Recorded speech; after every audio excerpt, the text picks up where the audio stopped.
그날 저녁에 그들에게 예수님께서는 성경을 열어주셨어요. 눈이 밝아지고 마음이 열리고 성경이 열려질 때 그들은 새로운 사람으로 우뚝 설 수가 있었습니다.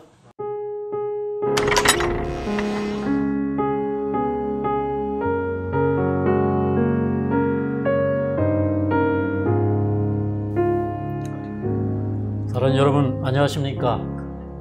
우리 주님이 살아계시고 또 오늘 우리가 주님께 무슨 기도를 하든지 주님은 우리의 기도를 들어주시고 우리의 병든 마음과 몸을 치유해 주실 줄로 믿습니다. 주님께서 부활하신 날, 그러니까 안식 후 첫날 저녁에, 일요일 저녁에 제자들이 예루살렘의 그 마가의 다락방에 모여 있었죠. 꼭꼭 숨어 있을 때 예수님께서 다락방에 오셔서 첫 번째 주신 말씀은 너에게 평안이 있을지어다 라는 말씀이었습니다. 그래서 저는 이제 그 예수님께서 정말 제자들이 문을 꼭꼭 닫고 정말 어떻게 보면 마음의 창문, 마음의 문을 꼭 걸어 잠그고 두려움 가운데 그렇게 갇혀 있을 때 예수님께서는 이제 그 문을 열고 들어오셨습니다. 제자들이 엠마오로 가던 그 두 제자가 예수님의 부활의 소식을 알려주기 위해서 문을 열고 이제 들어왔을 때 예수님도 함께 따라 들어오셨죠. 보이지 않았지만 예수님이 오셨습니다. 그리고 예수님께서 주신 말씀이 첫 번째 주신 말씀, 다 예수님의 십자가를 보고 또 그 고난의 현장을 보고 다 도망쳤습니다. 오직 요한만 그 곁에서 지키고 있었습니다. 그럼에도 불구하고 그렇게 이제 어떻게 보면 참 가슴 아픈 실패죠. 마음이 비통하기도 한 그런 실패입니다.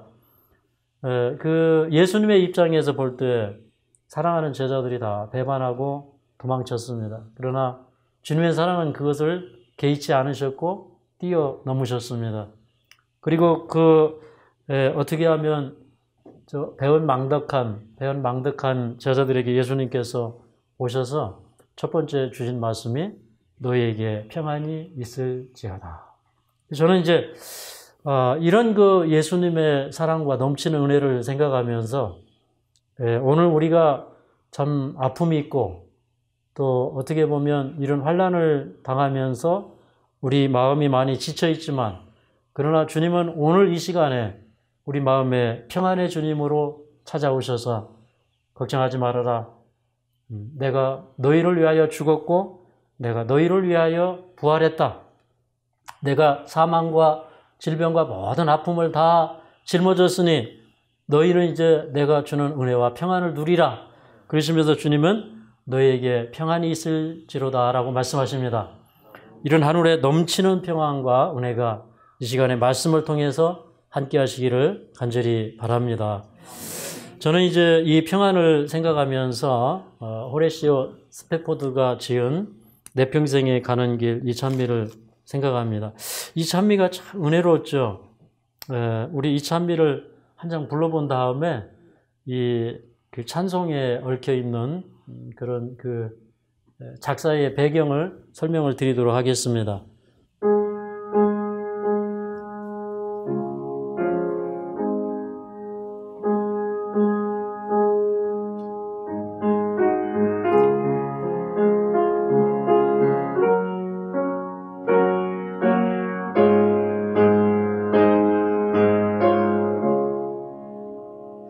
내 평생에 가는 길 순탄하여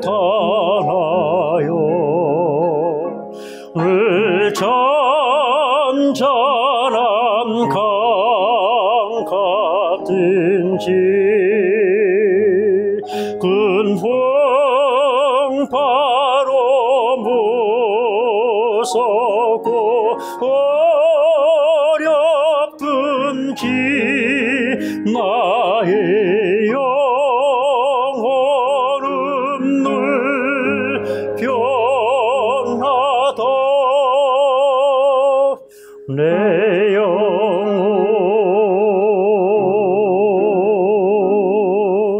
평안해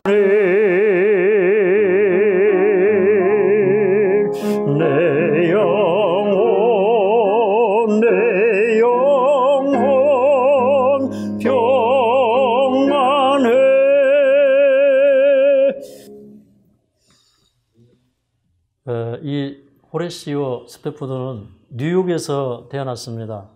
지역교회의 신실한 집사이자 돈이 많은 변호사였습니다.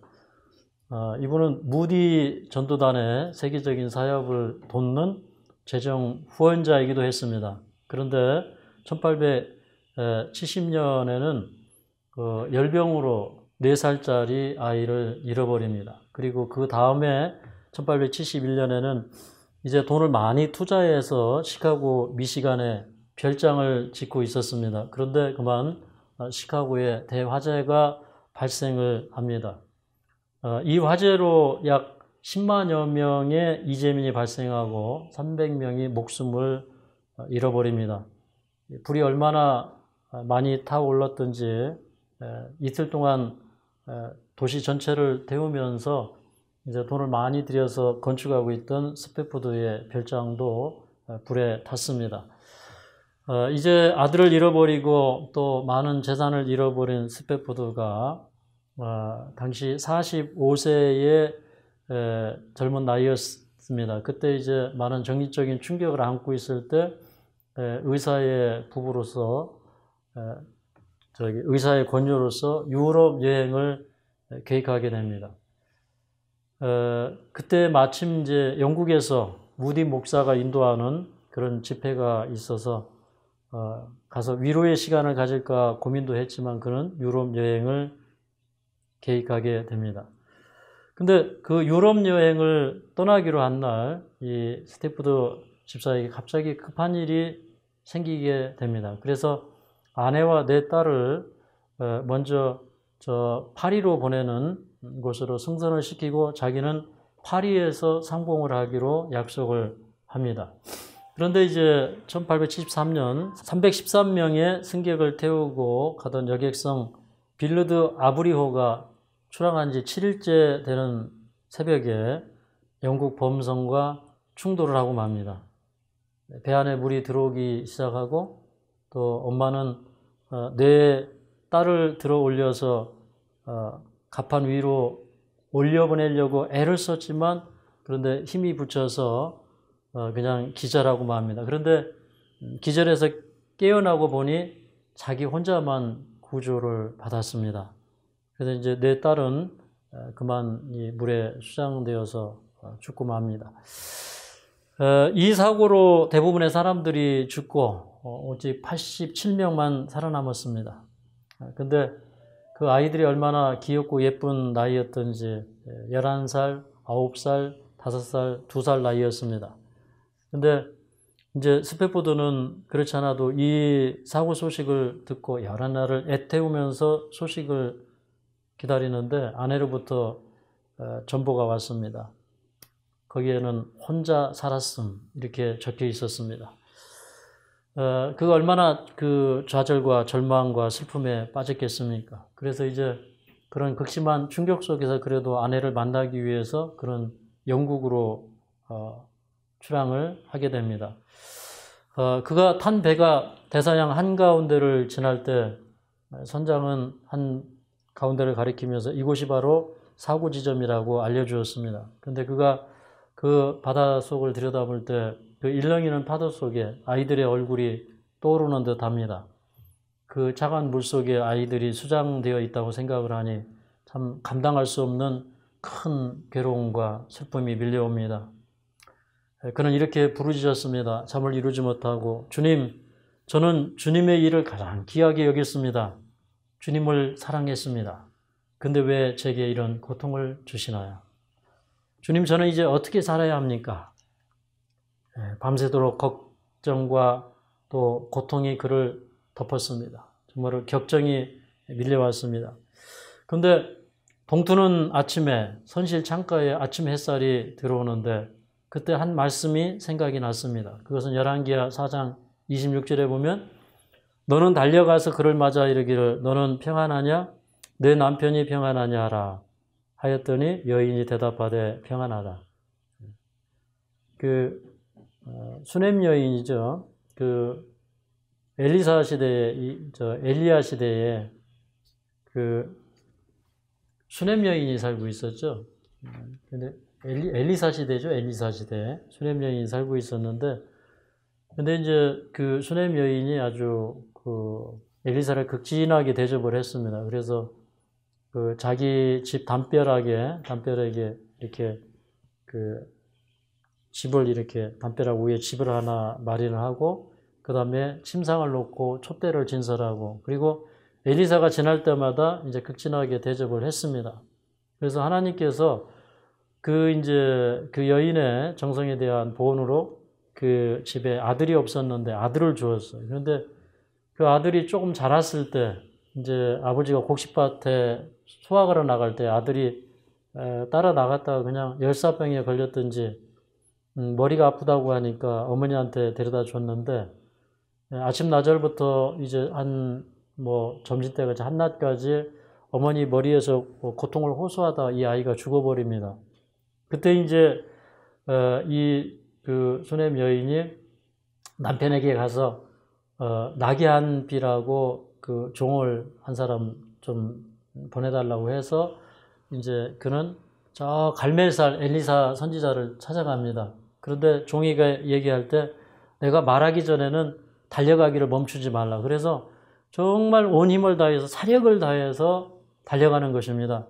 그렇게 이제 이렇게 달려가는데 갈멜산에서 엘리사가 가만히 보니까 아주 수냄 여인이 그 나귀를 급히 몰아서 오는데 분명히 무슨 일이 있는 것 같아요. 그래서 이제 그 자기 종 게하시를 보내서 당신이 평안하냐, 당신 남편이 평안하냐, 당신 아들이 평안하냐 물어보니까 평안이니다라고 말을 하는 것입니다. 근데 알고 보니까 어떤 일이 발생했어요? 네, 그 아들이 죽었던 것입니다. 근데 믿음은 어떤 위기가 있어도 어떤 어려움이 있어도 그 위기로부터 우리를 구해줍니다. 그것은 주님께서 주시는 평안이라고 저는 생각을 합니다. 이제 그 말이 생각이 이제 이 스페포드에게도 생각이 났습니다. 그래서 이제 그 말씀에 용기를 얻었어요. 그래서 어떻게 보면 주님께서 주시는 우리 이 평안은 참 창조의 능력인 것 같습니다. 주님께서 우리에게 오셔서 평안을 주실 때 우리가 참으로 참을 수 없는 고통 가운데 있다 할지라도 주님이 우리 가운데 오시면 주님은 평안을 주신다고 하는 것입니다. 그래서 우리의 삶 가운데 고난이 있지만 그러나 그 고난은 그냥 찾아온 무단 침입자가 아니라 주님께서 다 그 고난의 가치와 섭리를 인정하셨기 때문에 우리에게 허락해 주신다고 하는 것입니다. 그래서 오늘 이제 그 말씀을 통해서 하나님께서 우리에게 주시는 그 고난의 섭리를 우리가 배우고 이해하게 된다면 이 시간에 우리에게 하늘에도 놀라운 평화가 있을 것이라고 생각을 합니다. 그러니까 자기 생애에 사실은 이제 6 자녀를 잃어버렸어요. 그래서 처음에 이제 하나 잃어버리고 바닷속에 4을 잃어버리고 그 다음에 그 후에 이제 하나님께서 새 자녀를 주셨지만 이 스페포드는 그 이후에도 4살 난 아들을 폐렴으로 다시 잃어버립니다. 그럼 이 정도 되면 정말 하나님이 살아계신가 하고 의심하고 낙심할 수 있었지만 그는 그 사고 7년 뒤에 1880년 예루살렘으로 이주하고 그곳에서 고아와 가난한 사람들을 모아서 공동생활을 하면서 사랑을 실천하는 데 온 힘을 쏟았습니다.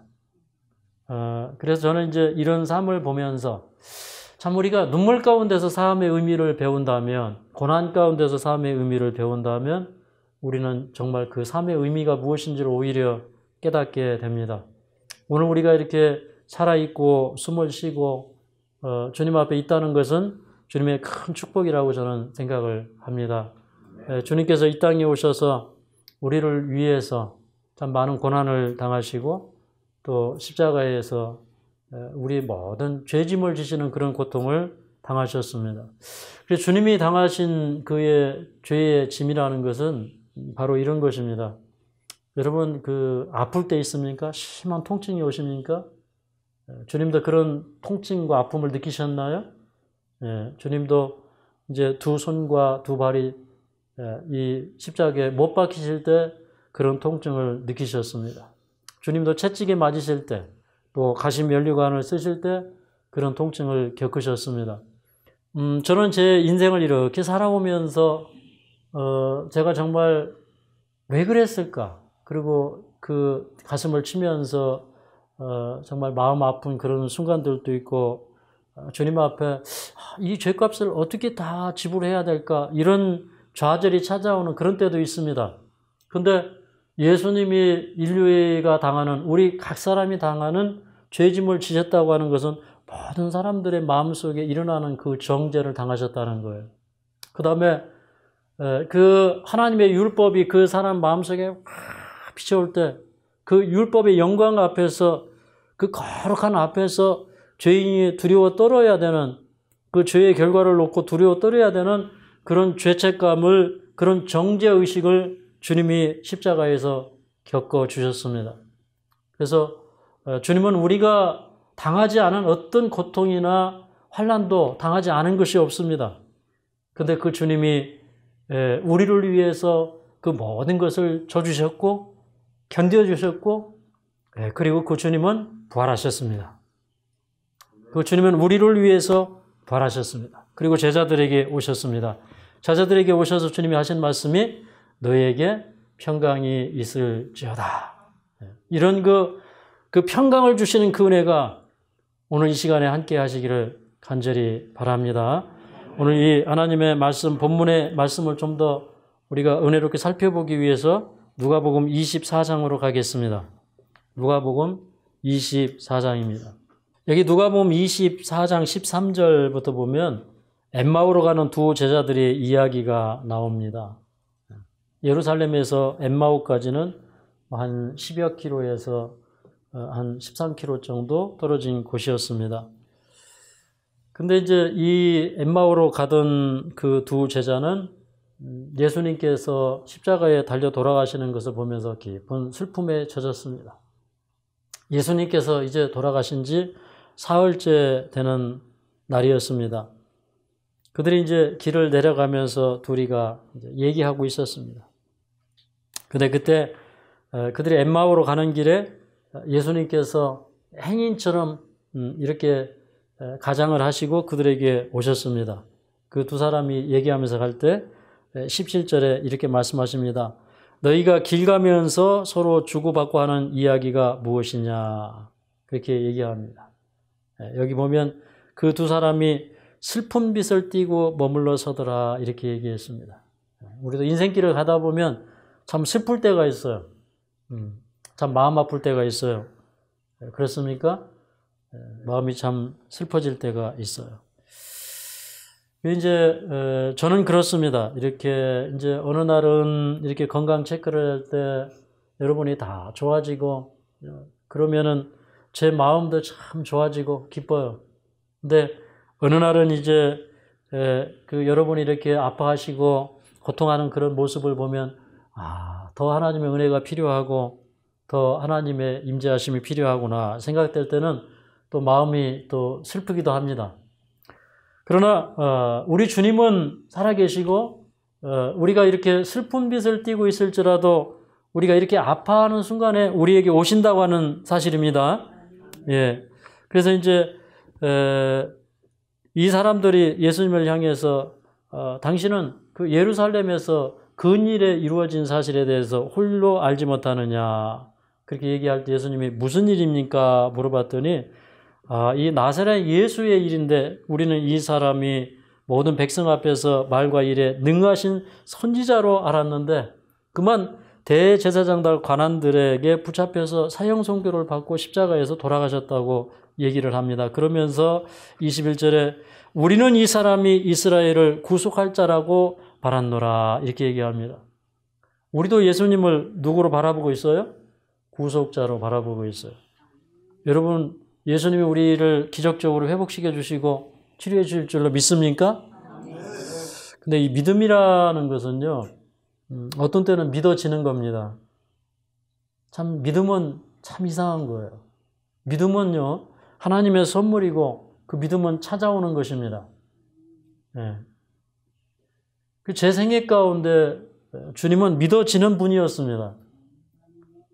제가 이제 20대 후반 어느 날 새벽에 차를 몰고 이렇게 어디를 가다가 그 앞에 오는 차하고 부닥쳐서 이 왼쪽 다리 그 무릎이 심하게 부서졌습니다.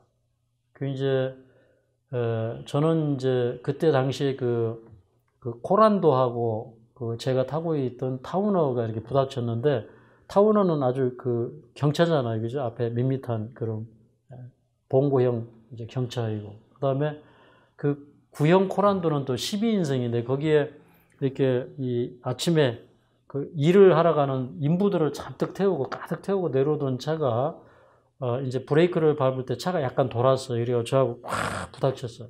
근데 꽝 하는 순간에 이렇게 다리를 보니까 불이 번쩍 하는데, 제 다리가 이렇게 앞에 본네트가 이렇게 먹어 들어오면서 제 다리가 이렇게 쑥 짧아져 있는 모습을 순간에 볼 수 있었습니다. 근데 불이 번쩍 튀는데, 그런데 저는 그때 참 신비로운 경험을 했어요.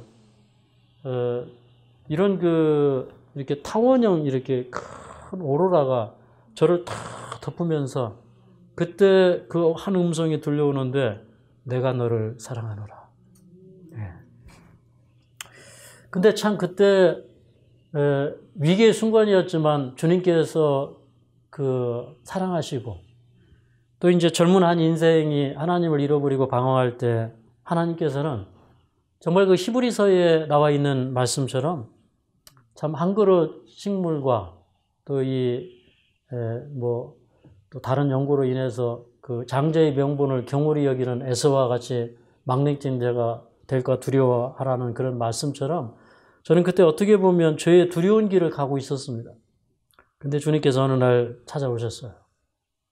저는 이제 쉽게 말하자면 이제 부모님들이 하도 자식이 속썩이면 이놈의 시기에 다리몽댕이를 뿌려놓는다고 그랬는데, 제가 그 다리몽댕이가 부러진 사람입니다. 근데 이제 정말 그 연약한 발을 일으켜 세우고 그 저는 다리를 곧게 하고 다시는 어그러진 길을 가지 말라고 하는 그런 그 히브리서 12장의 말씀이 정말 가슴 깊이 새겨지는 그런 순간이었습니다. 그래서 저는 이제 기절했어요. 그리고 이제 네카차가 오고 이제 119가 와서 이제 이 전기 톱으로 문을 다 잘라내고, 그리고 찌그러진 차에서 저를 끄집어서 차로 옮기고 병원으로 데려가는데, 보니까 다리가 이렇게 그냥 놀고 있는데 무릎에 막 통증이 심하게 와요. 그리고 이제 병원에 갔습니다. 그런데 그때 이상하게 마음속에 그렇게 평안이 오는 거예요. 그때 저는 이제 우리 큰딸이 왔습니다. 우리 큰딸이 와서 이렇게 얘기를 해요. 그때 이제 어린 딸이 이렇게 얘기해요. 철이 없으니까 아빠 이제는 좀 쉬겠네요. 그래. 그때 제가 이제 얼굴에는 피투성이가 되어 있지만 이렇게 웃고 있었어요. 웃고 우리 지선이 왔니? 이렇게 인사하고 하니까 제 마음 가운데는 이제 주님이 저와 함께 하시고 저를 버리지 않았다는 그런 믿음 때문에 평안이 왔어요. 아빠가 웃고 있으니까, 아빠가 지금 다리가 부러졌고 이 등 뒤에도 막 이렇게 찍히고 해서 피가 흐르고 이런 상황이었지만, 저는 이제 주님께서 저에게 평안을 주시는 것을 경험했습니다. 그래서 이제 수술대에 올라갔어요. 근데 그때 그 유과장님이라는 분이 저에게 이런 얘기를 했습니다. 제가 이제 그분을 쳐다보면서 마치 직전에 이런 얘기를 했어요. 의사 선생님, 시간이 많이 걸려도 괜찮습니다. 천천히 제 다리를 맞춰주십시오. 그랬더니 이분이 저야 최선을 다할 뿐이죠. 그러면서 그때 딱 한마디 하셨습니다. 기도합시다. 네, 기도합시다. 여러분, 이것이 얼마나 위로가 됐는지 몰라요. 예, 기도합시다. 우리도 인생 문제가 있을 때 기도하면 돼요. 제가 이제 중국에 가서 중국 선교사 들어갈 때, 지금부터 한 7, 8년 전에 중국을 향해서 우리가 떠날 때 저희 집사람과 저는 30만 원의 여비만 가지고 중국으로 들어갔습니다. 정말 이삿짐 많이 싸가지고, 그리고 16개의 이민 가방을 가지고 중국으로 들어갔어요. 그때 저는 이렇게 기도했습니다. 하나님이 저를 중국에 보내신다면 수백 권의 책이 그 안에 있어요. 종교 서적들, 성경 연구 서적들, 거기 다 있어요. 하나님이 이 책 하나도 뺏기지 않고 그릇 하나 상하지 않고 깨지지 않고 중국에 도착하게 해 주십시오. 주님은 저 기도를 들어주셨어요. 그 짐이 하나도 검색되지 않고 중국을 다 통과했어요. 그래서 들어갔습니다. 그리고 이제 중국에 가서 이렇게 있는데 계속 하나님의 기적적인 도우심으로 중국에서 생활을 하는데, 근데 마음속에 내가 중국에서 아이들을 교육하는 이 교육 내용을 이제 홈페이지에 올리고 싶다는 생각을 하게 되었습니다. 그래서 이제 기도하고 있을 때 한국에서 제 책을 읽고 어떤 분이 찾아왔어요. 한 연로하신 장로님이 오셨습니다. 저는 이제 혹시 그분이 카메라도 사줄까 하여 장로님 제가 카메라가 한 대 필요합니다 얘기했는데, 이분이 이렇게 했습니다. 웃으면서 기도합시다. 근데 가만히 생각해 보니까 기도하면 되는데, 기도할 수 있는데 왜 염려하십니까? 그 노래 있죠? 기도할 수 있는데 왜 걱정하십니까? 기도하면서 왜 염려하십니까? 그 노래처럼 그렇지, 기도하면 되지. 제가 기도했습니다. 하나님 카메라를 사주십시오. 그 다음날 전화가 한국으로부터 때리는 왔습니다. 어떤 미국에서 오신 여수자님이 전화를 했어요. 원장님 요새 어떻게 지내십니까?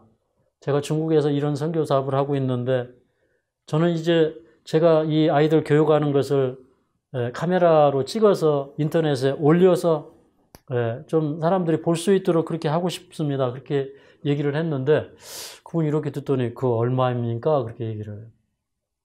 제가 이제 저는 그 좋은 카메라를 그때 하나님 앞에 사달라고 했어요. 그래서 그 카메라를 알아보니까 한 대략 530만 원쯤 됩니다. 그래서 제가 한 500여만 원 됩니다. 그랬더니 그 이튿날 500여만 원을 보내주었어요. 깜짝 놀라서 전화를 했어요. 집사님 어떻게 이 돈을 헌금을 하셨습니까? 그랬더니 이렇게 말씀하셔요. 제가 이제 그 미국에 살았을 때 아버지가 화가였는데 저에게 그림을 유산으로 남겨주었습니다.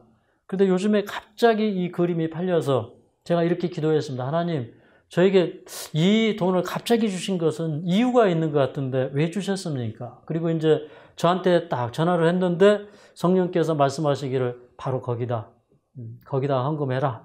이렇게 말씀하셨다는 겁니다. 그분이 카메라를 그래서 사주셨어요. 그래서 이제 저의 미디어 사업이 시작이 되었습니다. 우리 이제 임PD가 우리 하늘마을에 들어와서 이제 일을 하기 시작했는데, 하나님께서 우리 임PD를 통해서 놀라운 역사를 시작하실 줄을 저는 믿습니다. 그리고 이제 그 기도하십시다. 그 얘기 지금 계속 하고 있는 겁니다. 제가 이제 수술 하나, 둘, 셋 하라 해서 둘까지 세고 그날 잠들었습니다. 그리고 이제 잠에서 깨어나 보니까 이렇게 얘기했어요. 동부제일병원이 생긴 이래로 가장 긴 수술을 했습니다. 그분이 열 몇 시간을 저를 데리고 수술했어요. 이분이 얼마나 주님께서 이분에게 감동을 주셨으면 제 다리를 수술을 하는데 열 몇 시간을 들여가지고 그거를 다 여기서 여기 뭐라고 그러나요? 여기 이 고관절을 이렇게 띄어가지고 거기 있는 그 뼈를 이렇게 깎아서 이식을 하고 이런 오랜 과정을 거쳐서 맞춰 놓았습니다. 그것도 일자로 놓으면은 뻗쩍다리가 되고 꺾어 놓으면 펴지 못할 다리 같아서 45도로 맞추었다고 얘기를 했습니다. 그리고 이제 수술을 받고 이제 나왔어요. 근데 보니까 다리가 막 사방으로 흔들려요. 제가 이제 수술대에 들어가기 전에 실려올 때 다리가 막 사방으로 이렇게 흔들리는 걸 봤기 때문에 이제 흔들어 보니까 사방으로 다 흔들려요. 그때 이제 저는 큰일 났다고 생각을 했습니다. 주님께서 다 회복시켜 주실 줄로 믿고 수술 받았는데 다리가 이리저리 사방으로 흔들려요. 그 의사 선생님한테 제 다리가 왜 이렇게 흔들립니까? 하고 그 의사 선생님 앞에서 참 이 좌우로 흔들리는 제 다리를 흔들어 가면서 다리가 이렇게 하면 이리 밀리고 이렇게 밀면 이리 밀립니다. 그랬더니 다 그 십자 인대가 늘어나서 그러니 20일 뒤에 봉합수술 하십시다. 그렇게 얘기하는 거예요. 그때 제가 이제 하나님 앞에 이렇게 기도했습니다. 주님, 저는 앞으로 복음을 전할 사람입니다.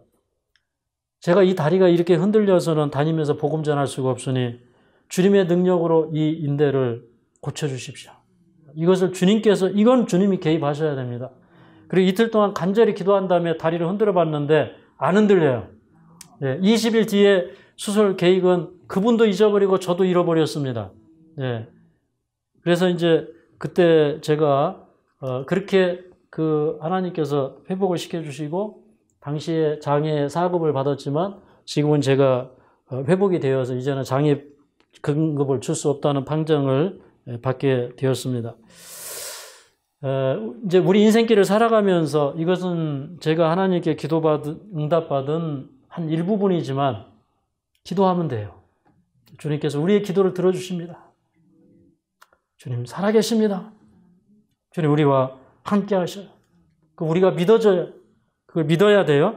믿음은 무엇이냐면 믿음은 믿는 것이지만 믿어지는 것입니다. 믿어지는 역사가 와야 돼요. 우리 마음이 주님께로 돌이켜질 때, 참다운 우리 마음속에 회개가 일어날 때, 정말 내가 주님을 간절하게 접촉할 때, 그 12의 혈류병 여인이 주님의 옷자락을 만졌을 때 치유의 능력이 주님에게서 나갔던 것처럼 우리는 그렇게 치유의 능력이 오늘날도 우리 심령으로 임하는 그 능력을 우리는 믿어야 되고 느껴야 됩니다. 이제 어쨌든 우리가 이런 인생길에 힘든 지경할 때 주님께서 함께 하셔. 엠마오로 가는 두 제자, 그들은 믿음이 적었습니다. 그래서 예수님의 부활을 그들은 알지 못했고 믿지 못했습니다. 그런데 예수님 오셨어요. 그리고 이제 그들과 동행하십니다.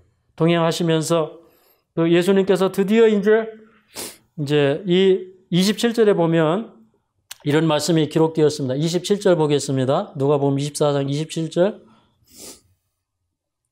시작. 이에 모세와 및 모든 선지자의 글로 시작하여 모든 성경에 쓴 바 자기에 관한 것을 자세히 설명하시니라. 근데 예수님께서 엠마오로 가는 두 제자에게 오셔서 제일 먼저 시작한 것은 예수님의 기적적인 부활하신 기쁜 소식이 아니고 예수님께서 부활하실 때 영화로운 모습을 가지고 올라오신 그런 모습도 아니고 그들에게 성경 말씀을 풀어서 설명해 주셨다는 것입니다. 여러분 성경 말씀이 임해야 돼요. 우리 말씀으로 돌아가야 돼요. 그 성경 말씀이 이게 믿어지고 그 말씀이 능력이 되고 그 말씀이 살아있는 것처럼 다가올 때가 있어요. 그때 우리의 신앙은 변화되기 시작합니다. 그들이 예수님께서 그 예수님의 생애와 그리고 여러 선지자들을 통해서 뭐 예수님의 태어날 장소 또 어떻게 뭐 시편 22편에 보면 뭐 두 강로 사이에 돌아가실 이런 내용들 그런 것들이 시편에 또 뭐 미가서 선지자의 글에 이사야의 글에 뭐 동정녀 탄생으로부터 사실 예수님의 생애에 대한 기록은 구약에 너무나 많이 기록되어 있는데 예수님이 이거 다 풀어서 그들에게 설명해 줄 때 그들은 예수님의 생애를 보았고 예수님을 알던 사람들이었기 때문에 그런 말씀을 들을 때 그들의 마음속에 감동이 왔어요. 그래서 성경은 이렇게 기록하고 있습니다. 이제 그 말씀을 이제 이렇게 설명을 할 때 그들이 이제 그 말씀이 은혜로 왔어. 그래서 예수님을 초청해서 우리 집에 더 들어가서 좀 우리 집에 유하자고 예수님을 이제 데리고 가서 예수님에게 음식 대접을 합니다. 그때 예수님이 손을 들고 그들을 향해서 축사하시는데 그들의 눈이 밝아져서 예수님의 음성을 알아듣고 그 못 박힌 손을 보게 되었어요. 그럴 때 그들의 눈이 밝아졌다고 얘기합니다. 눈이 밝아졌어요. 우리 좀 눈을 좀 열어달라고 기도해야 됩니다. 예수님을 볼 수 있도록 눈을 열어달라고 기도해야 됩니다. 그런데 여기 32절에 이렇게 기록하고 있습니다. 32절 읽겠습니다. 시작. 저희가 서로 말하되 길에서 우리에게 말씀하시고 우리에게 성경을 풀어주실 때 우리 속에서 마음이 뜨겁지 아니하더냐. 여러분 이것을 위해서 기도해야 됩니다. 주님이 우리에게 찾아오셔서 성경을 풀어주시고 그 말씀이 이해될 때 우리 마음에 뜨거움이 임해야 돼요. 저는 이 제자들이 엠마오로 가는 두 제자로부터 그 다락방에 이 숨어있던 그 열 제자들, 이 열 제자들의 거듭남이 새로운 역사가 어디서부터 시작되었냐면 예수님께서 부활하신 다음에 그들에게 오셔서 그들을 다시 용서하시고 품어주시고 그들에게 성경을 풀어주실 때 그 성경 말씀이 그들의 마음속에 뜨거움을 주었다는 것입니다. 그 다음에 이제 그들이 이제 그 밤에 일어나서 이제 다시 가던 길을 돌이켜서 그 밤에 10km 넘는 길을 달려갑니다. 달빛에 달려가고 넘어지고 깨어지고, 그러나 그들은 지체치 않고 그 소식을 전하기 위해서 예루살렘에 제자들이 숨어있는 다락방에 갔습니다. 그리고 이제 문을 두드리고 또 문이 열리고 또 보이지 않는 예수님이 그들과 함께 그 방 안으로 들어가셨습니다. 그들이 얘기합니다. 주께서 과연 살아나셨다고 34절에 이야기합니다. 그런데 그 예수님이 살아난 소식을 이야기할 때 그때 그들 앞에 주님께서 나타나셨습니다. 그리고 36절에 말씀하십니다. 너희에게 평강이 있을지어다. 여러분, 저는 이 말씀이 저에게 얼마나 큰 감동을 주는지 몰라요. 너희에게 평강이 있을지어다. 그러니까 이들은 배신자예요. 다 연약해서 베드로는 3번씩이나 예수님을 저주하고 부인하고 도망쳤습니다. 모두가 다 비겁한 사람들이었습니다. 모두가 다 연약한 사람들이었습니다. 근데 이게 가만히 보니까 제 모습이에요. 이 제자들의 모습이 제 모습입니다. 고난 앞에서 도망치고 인생의 역경 앞에서 도망치는 제 모습이에요. 근데 주님께서 그날 오셔가지고 너에게 평강이 있을지어다. 이게 얼마나 큰 사랑이고 큰 용서인지 저는 이 사랑에 감동합니다. 그래서 이제 그 사람들이, 제자들이 보고 예수님을 두려워하며 믿지 못합니다. 오히려 영으로 생각했다 그랬어요. 어떻게 보면 예수님을 꼭 귀신처럼 생각하는 것입니다. 그런데 예수님이 이렇게 말씀하십니다. 야, 얘들아, 영은 살과 뼈가 없잖냐? 나를 좀 만져봐. 그래서 예수님이 예수님의 손과 발을 그들에게 보여주면서 만져보라고 하십니다. 그들이 잘 믿지 못해요. 근데 예수님이 뭐 먹을 거 없냐? 좀 줘. 그래서 예수님이 먹습니다. 그러니까 예수님이 육체로 부활하신 것이 확실합니까? 네, 예수님의 부활은 사실이었고 육체로 부활하셨습니다. 그리고 또 44절에 예수님께서 또 말씀하십니다. 여기 44절, 45절 읽겠습니다. 시작. 또 이르시되 내가 너희와 함께 있을 때 너희에게 말한 바 곧 모세의 율법과 선지자의 글과 시편의 나를 가리켜 기록된 모든 것이 이루어져야 하리라 한 말이 이것이라 하시고 이에 저희 마음을 열어 성경을 깨닫게 하시고, 예수님이 다시 모세의 율법과 선지자의 글과 시편에 기록된 말씀을 주시는 것입니다. 저는 이제 예전에 제가 이제 20대 때 한 번은 이런 결심을 했습니다. 저희 아버지는 팔을 한짝 잃어버린, 이제 하나님을 떠나서 방황하고 살다가 팔을 한짝 잃어버리고 회개하고 참회하고 주님 앞으로 돌아왔습니다. 그 이후에 죄짓고 안 살겠다고, 다시는 주님 앞에서 죄짓고 안 살겠다고 시골로 가서 농사지면서 살았어요. 한 손에 경운기를 몰고 한 손으로 삽질을 하고 참 남의 집 다 임대를 다 얻어서 그렇게 하시면서 이제 저희 6남매를 가르치시고 노부부를 모시고 이제 그렇게 사셨습니다. 근데 제가 이제 그 서울로 공부하러 가고, 저는 이제 신앙을 해서 목사가 된다고 이제 서울로 이렇게 이제 올라왔는데, 사실 이제 어떻게 사업하다가 공부도 못하고 이제 그렇게 살다가 제 마음 가운데 하나의 결심이 일어났습니다. 내가 이제 아버지를 위해서 1년 동안 시골 가서 농사를 지어드리고, 이게 아버지한테 드리는 아들로서의 마지막 선물이고, 그 다음에 나는 주님을 따라가야 되겠다. 그리고 이제 제가 그 시골로 이렇게 내려갔습니다.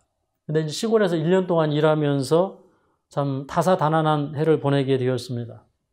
또 아버지가 경운기를 몰다가 어떤 아이의 이 발등을 이렇게 경운기가 이렇게 밟고 지나감으로 말미암아 아버지는 이제 구속되었고, 결국에는 이제 그 아버지가 무죄로 석방을 받아서 나오셨지만, 그 해에 그 배추 농사에서 지은 한 2천만 원 벌어가지고 또 아버지를 위해서 또 이렇게 왔다 갔다 이렇게 하고 이러면서 참 많은 경비 다 깨지고 저는 이제 허망한 1년을 보내게 되었습니다. 근데 제가 어느 날 이렇게 하우스에도 농사 지면서 이런 생각을 했습니다.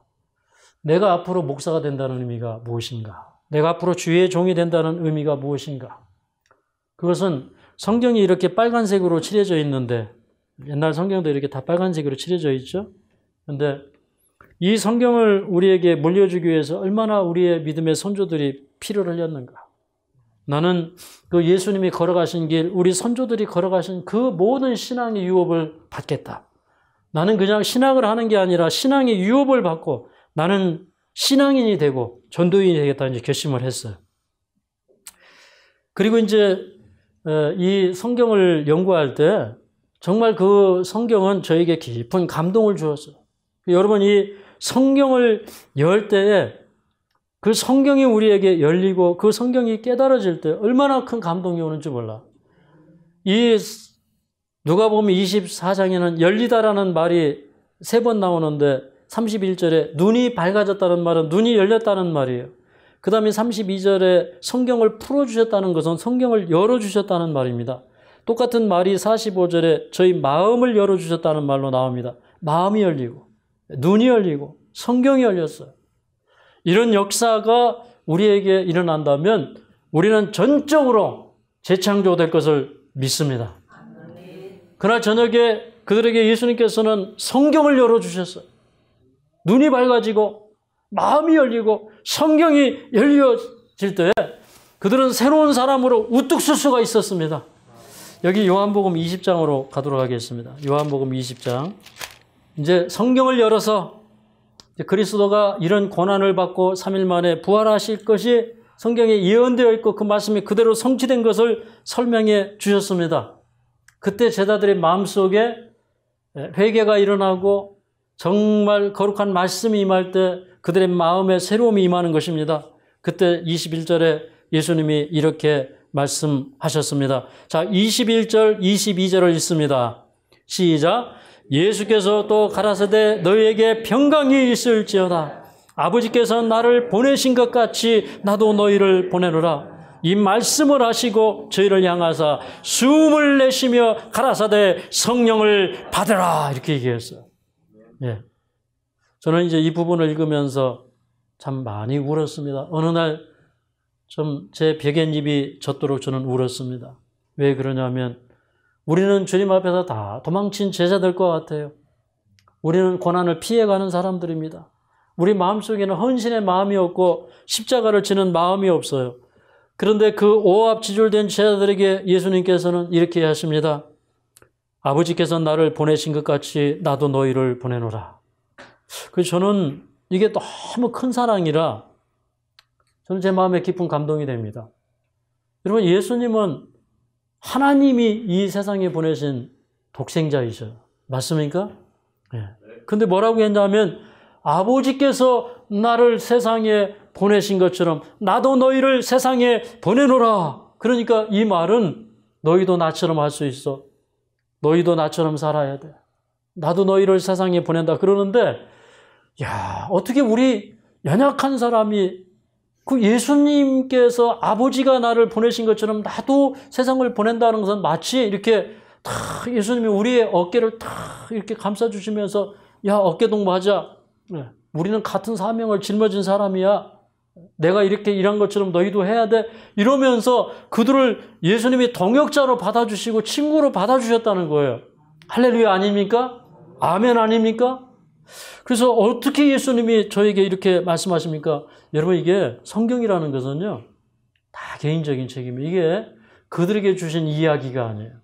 오늘 이것이 나에게 경험으로 다가올 때 이건 눈물나게 고마운 거예요. 그런데 예수님이 뭐라고 했냐면 숨을 내쉬며 가라사대 성령을 받으라 그렇게 했어요. 여러분, 우리 흙으로 사람을 빚으시고 그 코에 생기를 불어 넣으시니 사람이 무엇이 된지라? 생명이 된지라. 그때 예수님이 그 코에 뭘 불어넣었다고 그랬어요? 생기를. 살아있는 호흡을 불어넣었는데 사람이 되었어요. 거듭나는 과정도 마찬가지입니다. 우리는 예수님의 숨을 받아야 돼요. 예수님의 생명을 받아야 돼요. 이런 거예요. 예수님의 생명을 받는 거는요. 가지가 잘려 있더니 이 잘린 가지가 젖붙임을 받는 거예요. 포도나무의 젖붙임을 받으면 포도나무가 되는 것이에요. 포도나무의 수액과 진액을 받고 포도나무 열매가 맺히는 거예요. 이런 것처럼 예수님의 생명에 우리가 접촉되는 역사가 일어나야 돼요.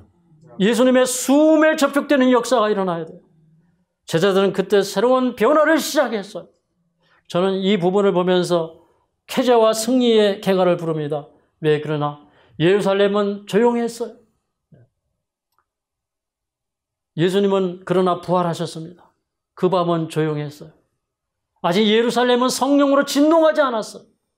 이제 50일 뒤면 120명의 사람들이 이 다락방에서 성령을 받고 이 땅이 진동하는 성령의 감동의 역사를 일으킬 것이었어요. 그러나 그 성령의 큰 회오리바람이 이날 저녁에 아무도 모르는 그 자리에서 골방에서 10명의 제자들 그리고 엠마오로 가는 두 제자들 12명의 제자들에게 성령의 역사가 일어나고 새로운 생명의 역사가 일어났다 이 말입니다. 생명을 잃어버린 인류가 그 예수님의 생명에 접촉되면서 하늘의 생명과 이 땅에 있는 인간의 생명이 만났어요. 주님 안에서 새로운 생명의 역사가 일어난 것입니다. 저는 깨달은 것이 있어요. 오늘 우리는 다락방에 살고 있다.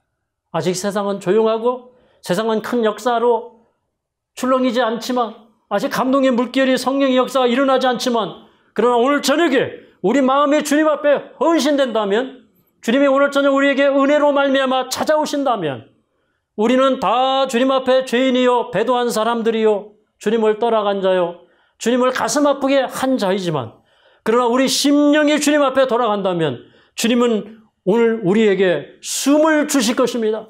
새로운 생명의 역사를 주실 것입니다. 우리는 역동하는 역사를 시작할 것입니다. 그러므로 50일 뒤에 약속하신 성령은 그들에게 오시기로 되어 있던 것입니다. 성령이 올 준비가 되어 있었어요. 오늘 저녁에 우리가 절망 가운데 있다 할지라도 주님은 우리에게 찾아오십니다.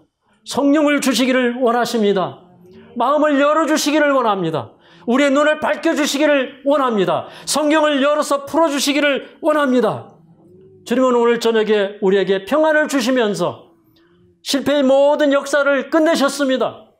무덤에 들어간 그 역사를 깨트리셨어요. 이제 그들은 드디어 절망의 그 무덤에서 나왔습니다. 그들은 승리의 개가를 부를 수 있었습니다. 그날 그 저녁의 감동이 오늘 저녁 이 조용한 하늘마을 힐링센터의 다락방에 그 역사가 재현되기를 간절히 바랍니다. 그리고 마지막으로 사랑하는 주님이시여 오늘 여기에 있는 주님 앞에 있는 자녀들의 모든 병을 주님의 이름으로 고쳐주시고 치유하여 주시옵소서. 주님이시여 우리를 불쌍히 여겨 주시옵소서. 참으로 우리의 모든 고통을 주님께서 거두어 주시고 우리를 치유하여 주시며 우리의 심령에 임재하시며 우리를 만나 주시옵소서. 예수님의 이름으로 간절히 축복하며 기도하옵나이다. 아멘. 내 평생에 가는 길 순탄하여 늘 잔잔한 강 같은지 흥풍바로 무섭고 어렵든지 나의 영혼은 늘 편하다. 내 영혼 평안해. 내 영혼 평안해. 저 마귀는 우리를 삼키려고 입 벌리고 달려와도 주의 손은 우리 참되니 인내 싸워서 이기겠네. 내 영혼 평안해. 내 영혼 평안해. 내 진제 준비 갔더라도 주 예수께 따르며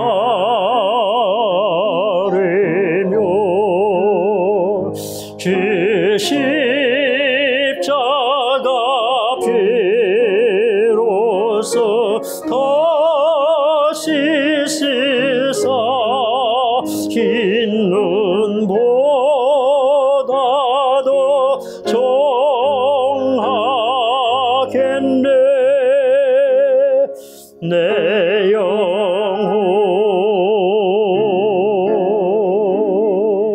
평안해. 내 영혼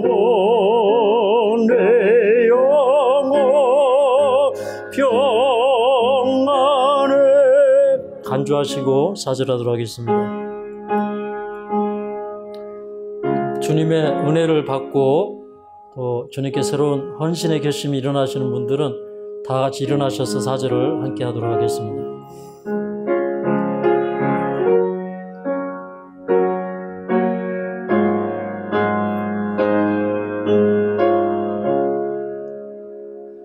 저 공중에 구름이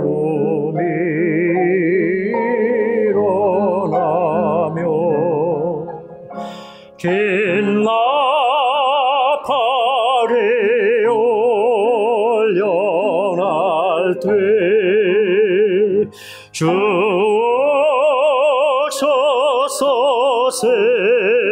세상을 심판해도 나의 영혼은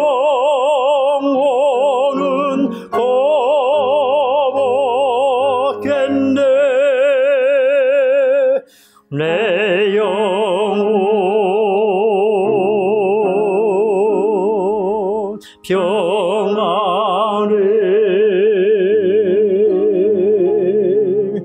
내 영혼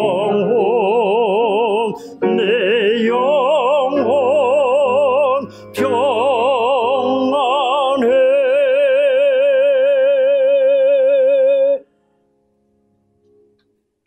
자비하신 우리 아버지, 저희들은 이 시간 하나님의 은혜를 받기 위하여 어린아이 같은 마음으로 주님 앞에 섰습니다.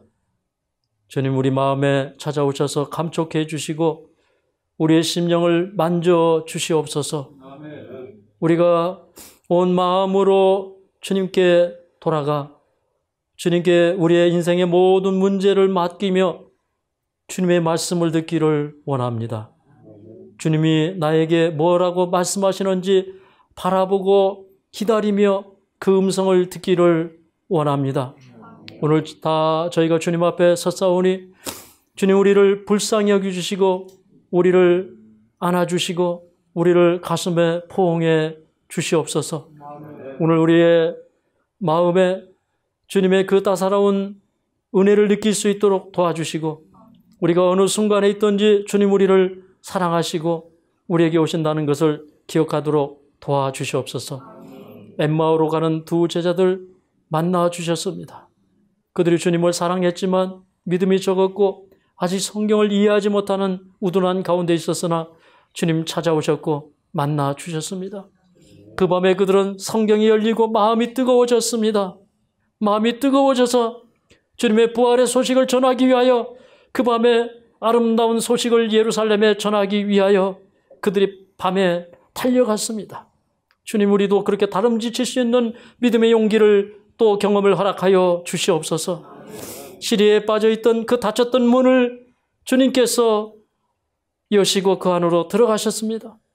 참으로 그들을 향하여 주님께서 평안을 주시고 내가 너희를 아버지께서 나를 보내신 것 같이 나도 너희를 세상에 보낸다고 말씀해 주셨습니다. 그들에게 숨을 주셨고 새 생명을 주셨고 성령을 부어 주셨습니다. 오늘 저희들이 그 자리에 있기를 원합니다. 오늘 이 자리가 참으로 저희가 서 있는 이 자리가 그 다락방 되게 하여 주시옵소서. 그 성령의 역사가 일어나는 자리가 되게 하여 주시옵소서. 이제는 우리 하나님의 무한하신 은행과 예수 그리스도의 사랑과 성령의 치유케 하심이 오늘 이 자리에 나와 주님 앞에 치유받고자 하는 모든 지체마다 주님 치유해 주시고 고쳐 주시옵소서. 예수님의 이름으로 축복하며 기도하옵나이다.